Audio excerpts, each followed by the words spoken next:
Bem-vindos a mais um episódio Cake Layers Podcast, onde eu, a Ana, olá, e a Patrícia, olá, vamos estar à conversa sobre uns detalhes que no final irão certamente fazer a diferença. Falamos de cake photography e de storytelling.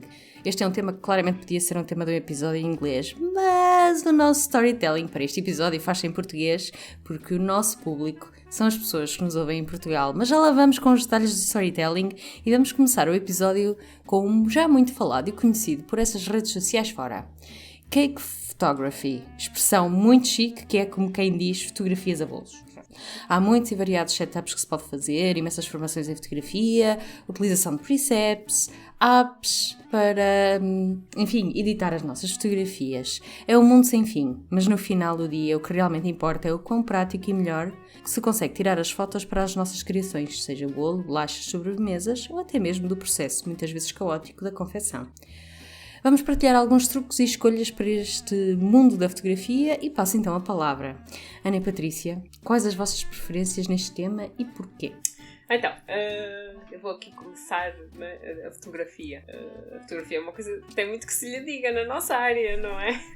Porque a gente acaba por fazer a maior parte das nossas vendas baseadas nas fotografias que publicamos, não é? É a nossa montra. Hoje em dia acaba por ser muito baseado toda a nossa encomenda, todos os nossos clientes acabam por chegar até nós através das fotografias que a gente tira e vai publicando.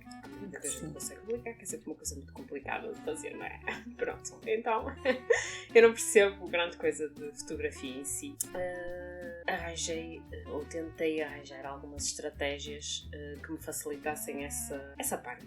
Pronto, ao longo do tempo fui vendo alguns tutoriais, algumas dicas, pronto, na internet, mas sobretudo tentei dentro do equipamento que tinha e dentro do que fui lendo e aprendendo, tentei adaptar à minha realidade, no sentido de conseguir tirar o máximo partido das fotografias, dos bolos e de outros produtos que vou comercializando. Mas eu sei que há setups interessantes desses lados. Pois. Vocês têm um setup muito giro. Sim, pronto. Isto depois a gente o que tenta fazer, não é? É dentro do espaço que temos, arranjar a forma de simplificar o processo. Eu tinha, inicialmente não tinha um cantinho dedicado só à fotografia, não é? Ia fazendo, arruma daqui, arruma dali, agora encosta aqui, agora encosta ali, aqui é que está mais direitinho, ali é que está mais direitinho, e acabava por se tornar confuso e nem sempre conseguia grandes fotografias porque... E não era prático também. não era prático, exatamente, não era prático. Acabava por às vezes perder um bocadinho de tempo e disponibilidade, principalmente aquelas encomendas em que a gente anda mais a correr e não tem tanto tempo para pensar em tudo. Acabava por perder exatamente por não ter aquele cantinho específico só para aquilo.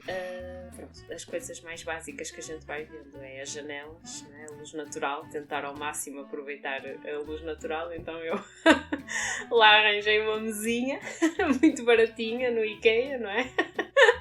E tentei colocá-la o mais próximo da janela que consegui, não estando na localização ideal, pronto, é o mais próximo possível, e com uma cortina que tinha arrumada aqui em casa, tapei a mesa e comprei aquelas telas de pintura nos chineses, aquelas telas grandes. As telas brancas? Sim. Sim, comprei uma sim. bastante grande para pôr atrás e passei a cortina, portanto a cortina está apoiada na tela e está para a mesa, pronto, e a cortina é bege, eu optei por uma cor assim mais neutra e a maior parte das fotografias que eu tiro é mesmo com esse fundo, pronto. Depois tento adaptar conforme consigo. Deixa só dizer-te que acho isso uma ótima ideia para quem tem efetivamente mais dificuldade ou quem não tem um cantinho montado. Essas telas parece-me ser uma excelente ideia para criar rapidamente um um cantinho para a fotografia, porque sim. é assim, se pensarmos, por exemplo, nessas mesas, estavas a falar, por exemplo, de uma mesa branca e uma tela por trás, mesmo sem mais nada, não é? Já Sim. tens um fundo branco e uma parte traseira branca, já é o suficiente para tirar uma boa fotografia, porque se nós pensarmos um bocadinho, uma boa fotografia faz vendo o bolo, entre aspas, mas uma má fotografia também estraga o nosso trabalho.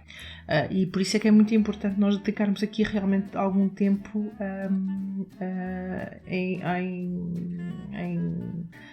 com alguns cuidados para que a fotografia tenha alguma qualidade, não é? Obviamente não somos fotógrafos profissionais, nem é esse o objetivo, mas tentarmos realmente que o resultado mostre o melhor que o bolo ou o trabalho tem no final, e não o contrário, não é? Que seja a nossa montra, na realidade. Exatamente, sem dúvida.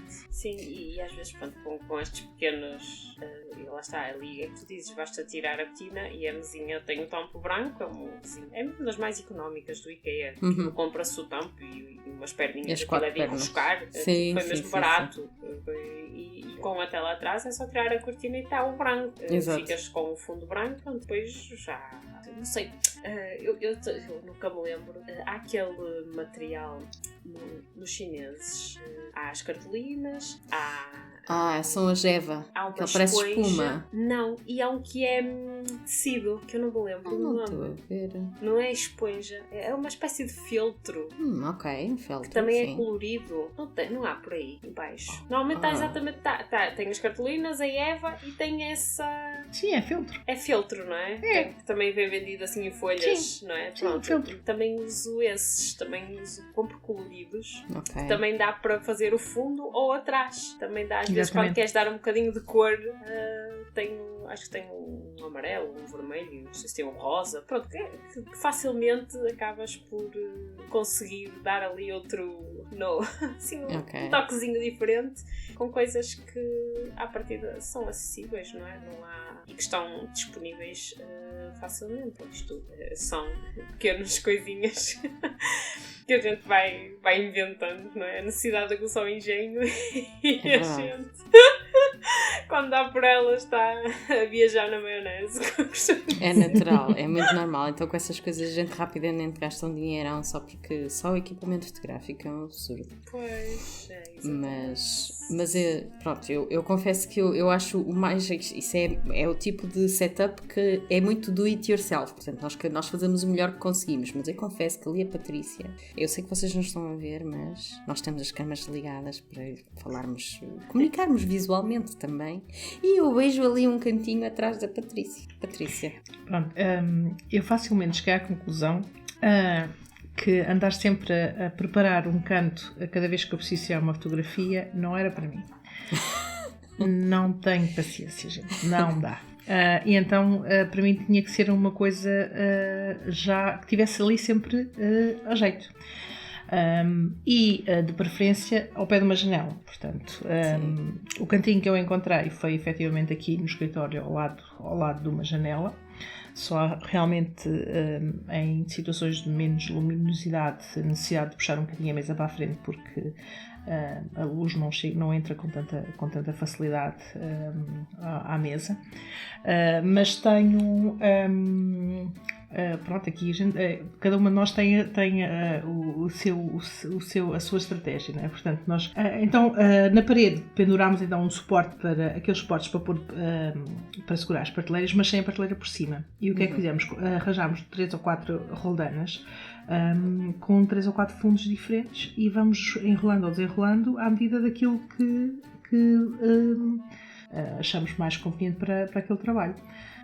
Portanto, temos um fundo, por exemplo, todo branco, temos um fundo assim com uns aspectos mais efeito mármore ou assim, coisas desse género, e normalmente acabamos por escolher, porque a parte da fotografia normalmente não sou eu sozinha que faço, peço aqui ajuda ao fotógrafo cá de casa para me ajudar. Escolher sempre o fundo que se adequa mais ao trabalho que estamos a fazer, porque nem todos os trabalhos ficam bem com todos os os fundos, não é? E então vamos escolhendo assim e tentando ver como é que resulta melhor. Mas para mim tinha que ser uma coisa mesmo fixa, andar aqui montar e desmontar cada vez que era preciso para um bolo, realmente não resulta para mim. Poderá resultar eventualmente para outras pessoas, não é o caso, menina Cris, mas pronto, cada um terá a sua estratégia. No meu caso, efetivamente, não resultou e causava muita ansiedade cada vez que era necessário fazer isso. Portanto, houve necessidade realmente de criar aqui um espaço próprio para o efeito. Esse é o setup mais engenhoso, na realidade. Porque há de ter aí uns planos interessantes de desenho, não sei, acho que nos mostrar um dia destes. Tá. Eu confesso que o meu é completamente móvel. Eu monto e desmonto todo o setup fotográfico com 3 focos de luz, com todo um tecido que até tem o tecido verde, aquele verde que se usa nas gravações para depois escolhermos o fundo. Sim. Eu não faço a menor ideia como é que isso se faz, mas eu tenho um desses. A regra geral uso sempre o branco ou o preto, não vale a pena, pronto. Mas pronto, o meu monta-se e desmonta-se, onde eu quiser, porque eu não tenho um sítio fixo para fotografias em casa. A regra geral em cima da mesa de jantar está em frente a uma janela e portanto eu coloco onde eu quiser ou conforme as condições e o local. E nesse setup inclui-se o fotógrafo. Então, pronto, vem com os acessórios. Sim, vem com os acessórios, com o equipamento e eu pago em docinhos. Pronto, é isto. O Marco cá em casa é quem faz as fotografias. É uma área que ele até gosta bastante, portanto ele é que tira 1 milhão de fotografias, depois diz, olha, agora seleciona as que tu queres, porque eu já tirei aqui todas, porque depois eu reclamo, porque mas aquele algo, falta aquele ângulo ali, aquele detalhe, e ele tira todos os detalhes, ele tira-me 50 fotografias para eu escolher para aí só 5. Mas pronto, para ele não me estar a ouvir, faltou um ângulo qualquer. Ele tira tudo e mais alguma coisa, portanto... Eu conheço esse padrão, mas normalmente eu resolvo de uma tal maneira. Eu vou lá, escolho o enquadramento que quero e depois ele escolhe a questão da luz e da abertura e dessas coisas todas que eu não percebo nada disso. Certo. Ele é que... Portanto, eu digo assim, eu quero assim, este enquadramento assim, e depois o resto, a parte técnica é com ele.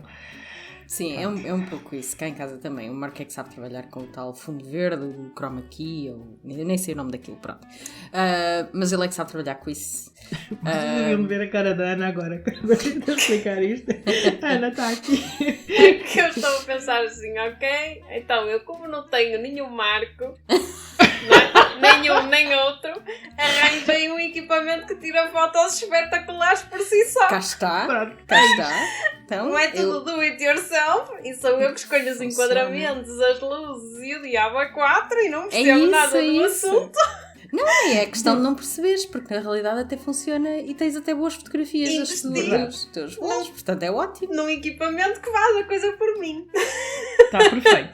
Não precisas de um Marco. Nós também escolhemos qualquer coisa que faça por nós, não foi bem o equipamento, escolhemos foi a pessoa. Yes. Sim, porque eu não tenho jeito para fotografia, pronto, eu sou uma nova. É assim, não é que não tenha jeito, não percebo e não tenho grande tempo para me dedicar à cena, porque jeito eu até tenho. Não tenho mesmo. Eu por acaso até gosto e normalmente sou a fotógrafa de serviço, mesmo em festas e normalmente sou a fotógrafa de serviço. Mas pronto, como eu também não tenho grande a dedicar, comprei um telemóvel mesmo, nem sequer foi uma câmara fotográfica, porque eu precisava de alguma coisa que agilizasse o processo de forma eficiente e eficaz, e resulta. Pois. Pronto, resulta muito bem. É um investimento. É o que funciona para cada uma de nós. Eu, por acaso, delego sempre isso no Marco e lá está ele, meia hora, a montar lá o estúdio todo e não sei o quê, e os focos e os tripés e enfim. E ele, durante meia hora, está ali entretido. Pronto. Eu só quero as fotografias, na realidade. Não tendo assistente. É natural, compreendo. É um investimento que vale muito a pena. Vale a pena, claro. Aliás, hoje em dia... Muitos problemas. Muitos. vamos ser realistas. Eu nem sempre tenho o técnico disponível para fazer a coisa, não é? Portanto, quando ele não está disponível, a solução é também o telemóvel. Portanto, não vamos aqui... Portanto, pôr aqui floreados onde eles não existem, porque nós temos que ser práticos e nem sempre há essa disponibilidade, nem sempre há essa possibilidade. Há alturas em que as coisas não ocorrem como a gente quer, portanto, e quando há o chamado verbo desenrascar, portanto, quando não há outra possibilidade, utiliza-se efetivamente o telemóvel e está tudo muito bem. As fotografias também saem muito bonitas com o telemóvel e depois, efetivamente, algumas correções a nível de luminosidade ou algumas questões, porque tendencialmente as fotografias acabam sempre por estar sempre um bocadinho mais escuras e haver sempre necessidade de fazer ali alguma correção na parte da iluminação da fotografia. Existem já aplicações muito boas para isso e relativamente fáceis de utilizar. Portanto, eu aconselho sempre efetivamente ali uma pequena correção na imagem antes da publicação, porque faz efetivamente a diferença e alguma coerência depois nas nossas redes sociais e ou mesmo no nosso site, porque depois é importante que as fotografias tenham todas mais ou menos transmitam mais ou menos o mesmo ambiente, É verdade. É verdade. Não sejam muito uma com um ambiente muito mais frio, outra com um ambiente muito mais claro, tenham todas mais ou menos o mesmo feeling. Portanto, isso ajuda um bocadinho nesse sentido. Mas nesse sentido, pronto, esse é o setup XPTO, como tu estavas a dizer, realmente nem sempre o fotógrafo está disponível, fica sem uns docinhos, paciência, porque depois já aconteceu eu não ter o Marco por perto e vai e monto um lençol ou uma toalha branca. Está perfeito. Assim, agarrado a coisas que eu não sei muito bem como é que se seguram e pronto, lá vai o telefone, pronto. E funciona. Claro que sim. Não tenho 50 fotografias dos detalhes todos, tenho 10 e escolho 5 e está bom. Pronto. Mas esse detalhe das fotografias depois é importante, porque depois tu consegues... Pronto, há várias formas, mas acho que eu por acaso utilizo um preset, que é para dar a mesma... É o que tu dizias, o mesmo ambiente à fotografia, pronto. Não me tem corrido muito bem porque eu depois não gosto da forma como a fotografia, portanto o bolo fica. Ou fica muito sépia, ou se eu escolher um outro fica muito frio, e não tem corrido muito bem, confesso, pronto. Mas... Não convém alterar muito o bolo em si, portanto, porque a gente quer que o bolo seja realista, não é? Não queremos estar aqui a adulterar o aspecto final do bolo.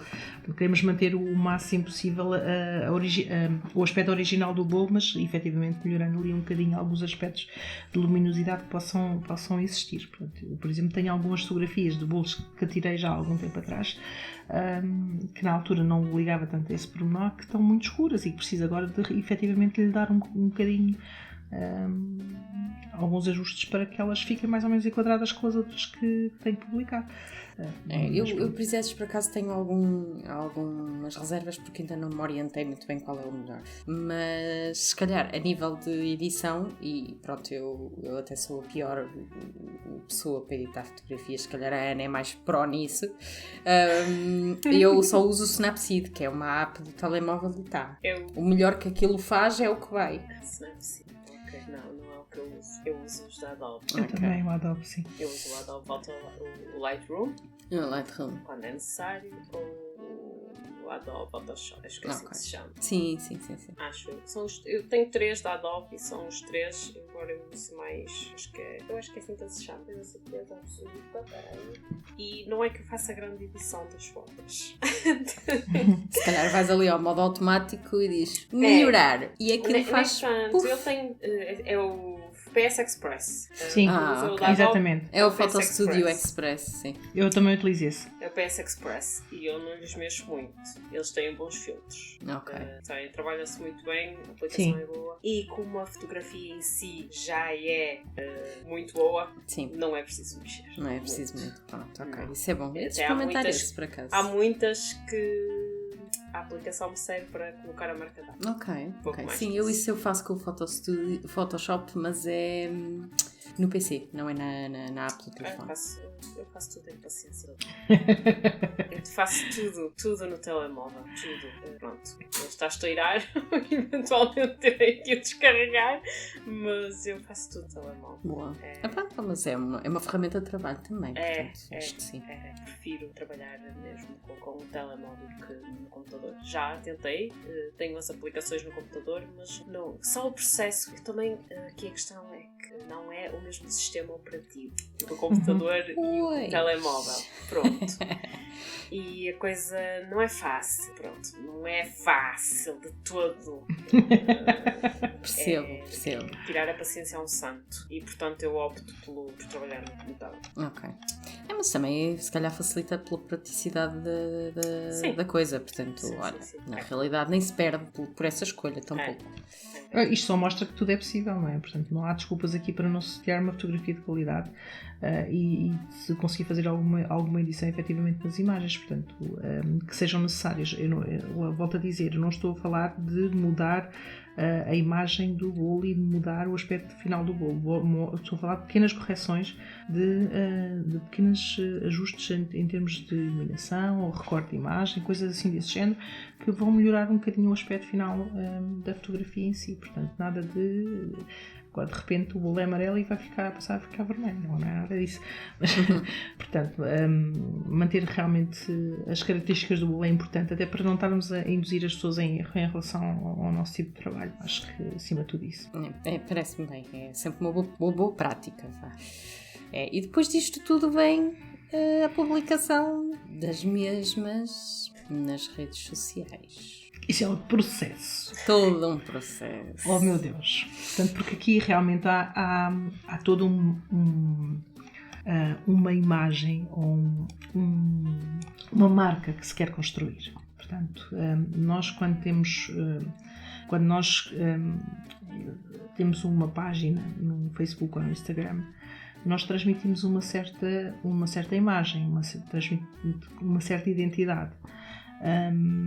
E através das nossas publicações e da escolha de fotografias que fazemos e através do tipo de publicações que fazemos, porque não é só fotografias, muitas das vezes nós também publicamos como é que fizemos determinado processo, como é que outro tipo de fotografias que vamos publicando ao longo do tempo. Vamos transmitindo uma determinada imagem que vai atrair determinado público, não é? Portanto, e tudo isso é muito importante ser trabalhado de forma consistente para que traga algum fruto. Isso é muito bonito dizer na teoria, mas depois na prática é mais complexo. Sim. Pronto, passando aqui à questão do storytelling, que é o segundo tema do episódio de hoje, efetivamente há muita coisa que se pode dizer, pronto. E se calhar começávamos pelo storytelling, que é se calhar mais direcionado para pequenos negócios. Eu acho que é mais interessante começar por aí, depois fala de uma forma genérica. Sim, que o storytelling é toda uma ciência de contar histórias incríveis que nem sempre é muito fácil, pronto. Eu, pelo menos, sou daquelas pessoas que às vezes estou mais tempo a tentar arranjar uma legenda para uma foto do que a fazer o próprio bolo. Sim, eu percebo. Eu já por causa disso, eu regra geral escrevo legendas minimalistas. Pois, porque a gente olha e às vezes não sai nada. Sai nada. Por meio, às vezes parece que quanto mais a gente se esforça, mais a coisa fica bloqueada e realmente não há forma de andar para a frente com a publicação. Por acaso, é uma coisa que eu gosto de fazer, é escrever o texto que está por trás das fotografias. Eu não é que não goste, só que às vezes a coisa não sai. É um bocado isso, É verdade, isso às vezes não flui. Não é assim, nem sempre vai acontecer, mas pronto, há fotografias que nos trazem realmente determinados bolos, por exemplo, que nos trazem histórias incríveis e é muito engraçado transmiti-las depois também para quem nos está a ver e a forma como nós também falamos, acho que vai trazer uma proximidade também com as pessoas que nos seguem muito engraçada. Acho que é um bocadinho nós que está ali, numa forma de nós vermos este mundo mágico. Nem sempre conseguimos. Pois, transmitir isso é todo um storytelling por si só. Portanto, haverá pessoas com mais facilidade e outras com mais dificuldade, compreendo. Agora concordo com isso. O processo de tentar transmitir tudo isso, não é? Dava um storytelling só por si.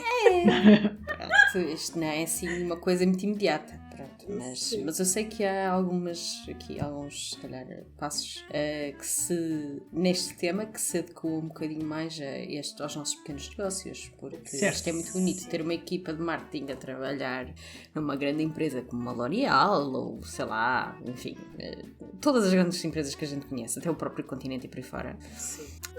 Mas isto é o one-man show, não é? Portanto, só há uma pessoa a fazer tudo isto e pronto, e é preciso também focar estas questões aqui para pequenos negócios. Sim, sim. Começando então pelo princípio, reunir informações sobre a marca. Quem é que nós somos e qual é que é a mensagem que nós queremos transmitir, primeiro. É uma das partes mais importantes. A partir daí, devemos concentrar-nos na ação. Ou seja, as histórias precisam de ser dinâmicas, não é? Precisam de mostrar o nosso desenvolvimento, não é? Uma parte precisa de mostrar grande parte da nossa essência daquilo que nós fazemos. Sem dúvida. Nada disto faria sentido se não adequássemos a mensagem que estamos a passar ao público ao qual queremos chegar. Portanto, se nós temos um determinado público-alvo, temos que ter essa mensagem adequada a esse público-alvo, não é? Eu não vou falar da mesma maneira para uma criança de 10 anos como falo para um adulto de 45. Portanto, e essa diferença também tem que ser transmitida na mensagem. Faz sentido, não é? Porque a forma como a gente transmite vai trazer até nós quem se identificar com aquela mensagem. Exatamente. Não é? É isso mesmo. Pronto. Também é importante dar resistência, ou seja, trazer entusiasmo para cativar audiências, dar algum je ne sais quoi. Eu nem sei muito bem definir aqui. É o contributo pessoal, se calhar. Também, mas não é bem o contributo pessoal. Aqui é mais não é ênfase nem animação, para dar vida às histórias que estão a ser contadas, né, associadas aos produtos. Dar um up. Na descrição, sim. Exatamente, é isso mesmo. Depois, outra coisa importante é captar a emoção de quem nos lê, ou seja, apelar à parte mais emotiva daquilo que poderá ser um possível comprador. A gente até costuma dizer que as compras são feitas com a emoção e não com a razão. Portanto, é o coração em vez da cabeça. Exatamente. Portanto, é apelar um pouco a este lado do nosso comprador através da nossa descrição, do storytelling em si. Eu acrescentaria que a nossa mensagem tem que também transmitir a nossa história. Quem nós somos. Porque o mesmo bolo feito por mim não é o mesmo bolo, um bolo igual feito pela Ana não vai ser a mesma coisa que um bolo feito por mim, nem vai ser a mesma coisa que um bolo feito pela Cris. Portanto, todas nós vamos transmitir uma mensagem diferente, um sentimento diferente e um resultado diferente. Portanto, isso vai se refletir também nas nossas publicações. Portanto, isso é importante que também reflita, porque senão era chato assim para toda a gente, era um texto igual para todos os bolos iguais e pronto. E não era preciso pensar muito, não é? Pois. Mas convém que efetivamente que seja a pessoa a falar, porque, por exemplo, eu falo de uma maneira, a Ana fala de outra e a Cris fala de outra. E convém que isso também se transmita na forma como nós interagimos com as pessoas que nos seguem. Sim.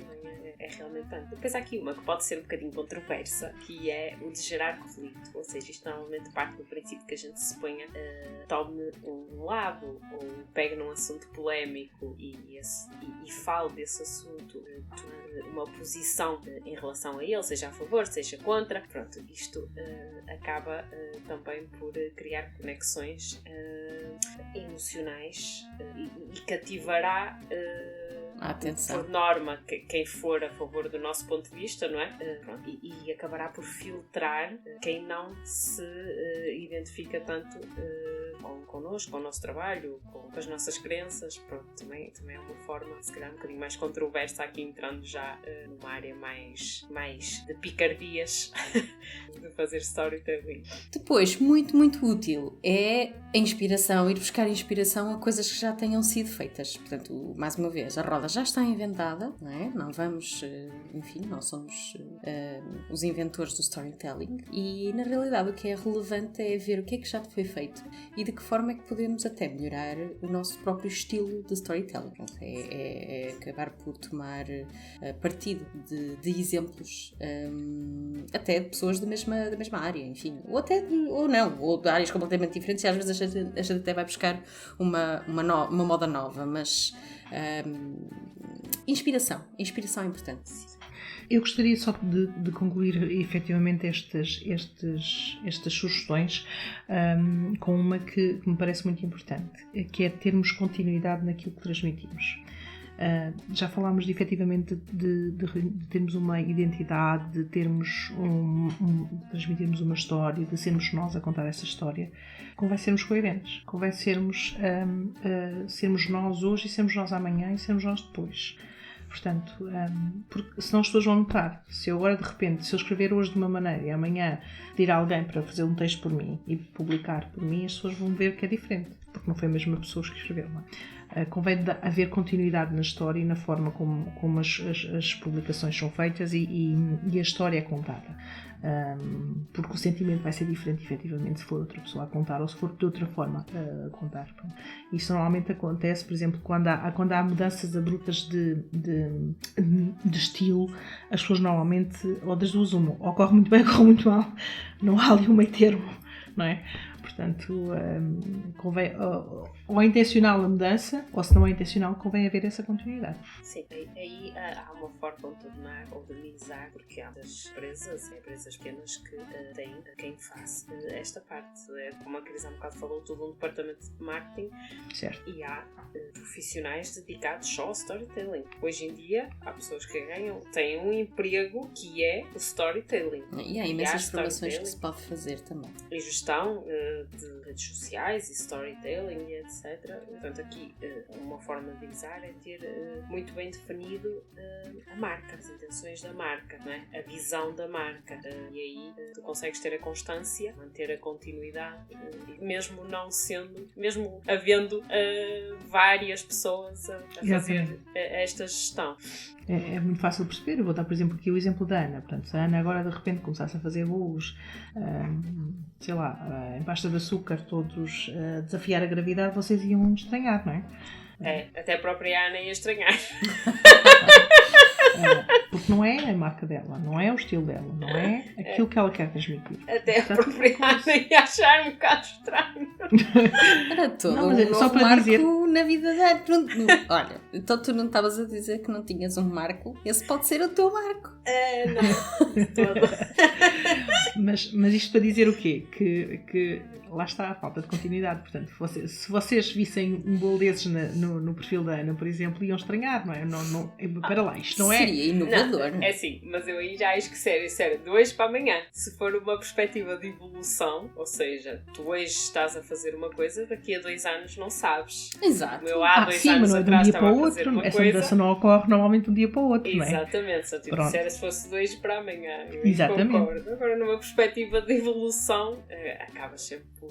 Sim, mas isso aí estarás a fazer a mesma coisa daqui a 2 anos. Mas é a tal questão de continuidade, porque Sim. se for uma situação de transição, as pessoas vão perceber a mudança e vão aceitar essa Sim. mudança. Agora, de repente, quer dizer, por exemplo, imaginem eu agora de repente começar a ter o estilo gótico nos meus bolos, sei lá, quer dizer. A própria Patrícia ia estranhar.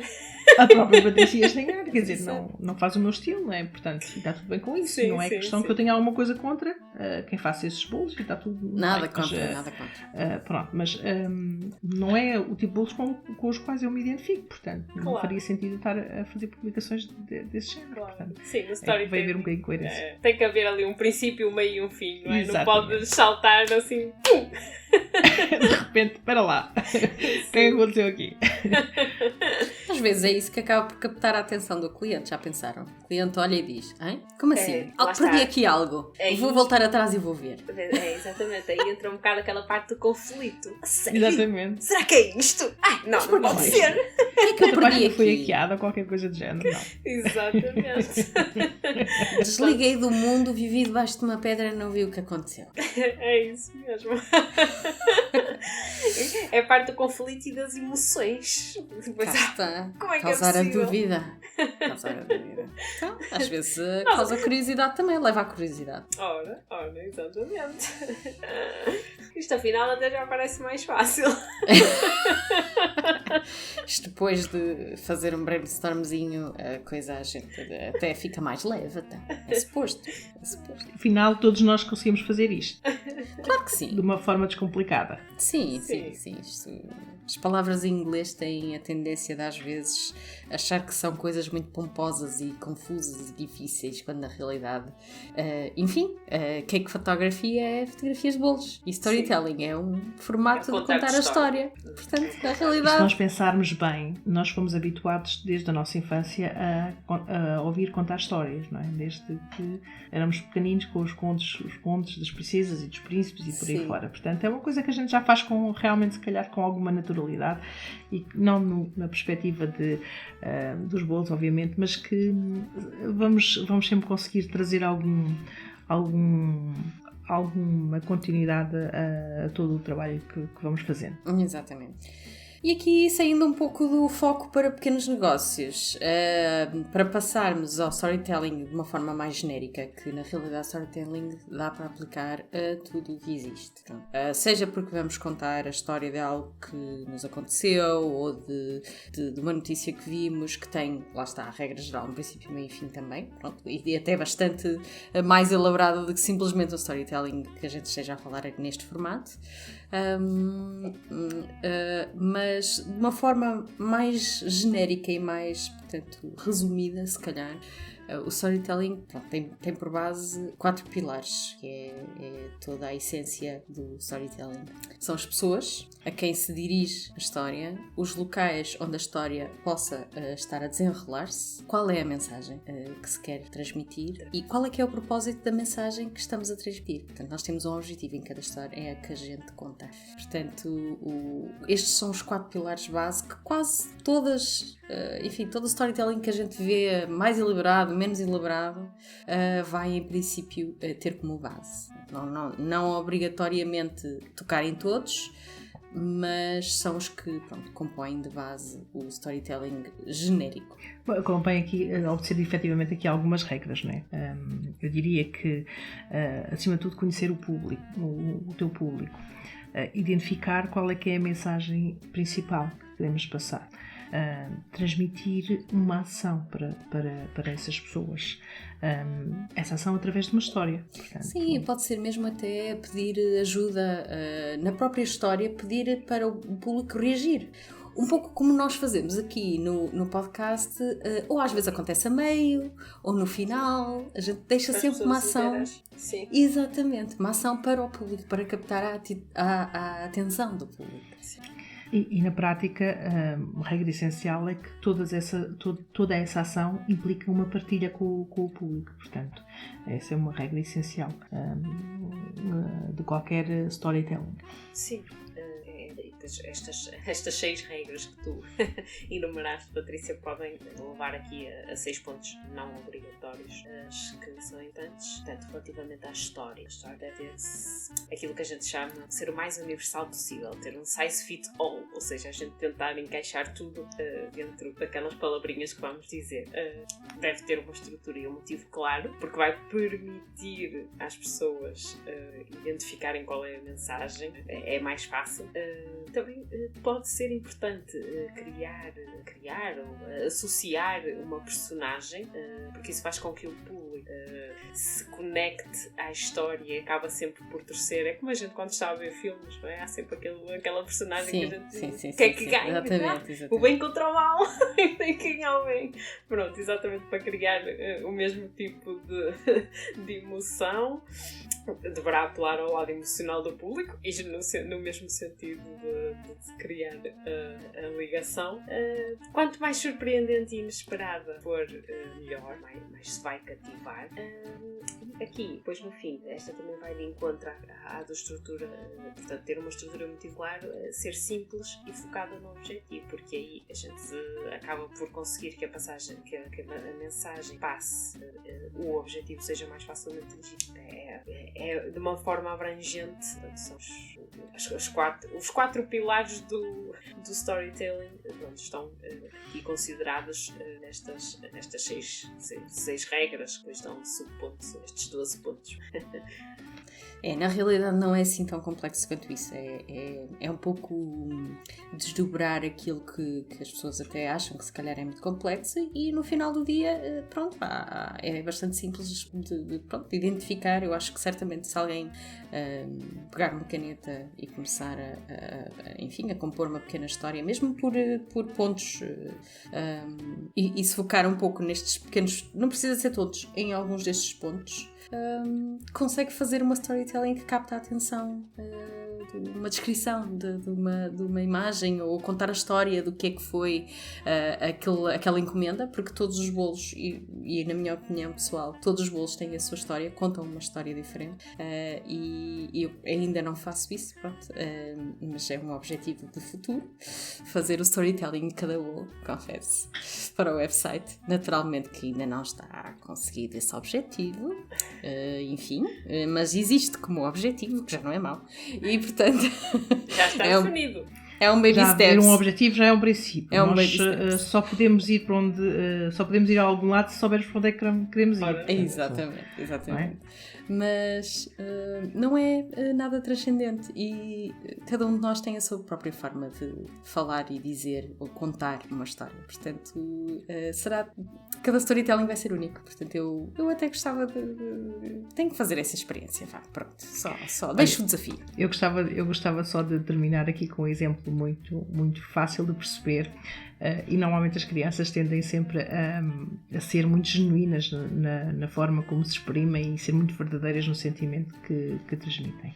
A minha Sara vai fazer 4 anos agora, daqui a uns meses, gosta muito que seja o pai a ler as histórias, porque o pai transmite uma emoção, um sentimento, uma forma de contar a história que ela se identifica mais do que eu. Certo. Eu até achava que tinha jeito para contar histórias, diga-se passagem, mas pronto. Ela acha que o pai é melhor a contar as histórias que ela quer ouvir. Cá está. E está tudo bem com isso. Pronto.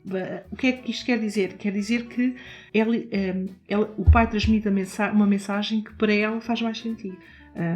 O público-alvo, não é? Neste caso do pai, será a Sara. Eu, por exemplo, se calhar conto uma história melhor à Diana que ela vai achar mais graça.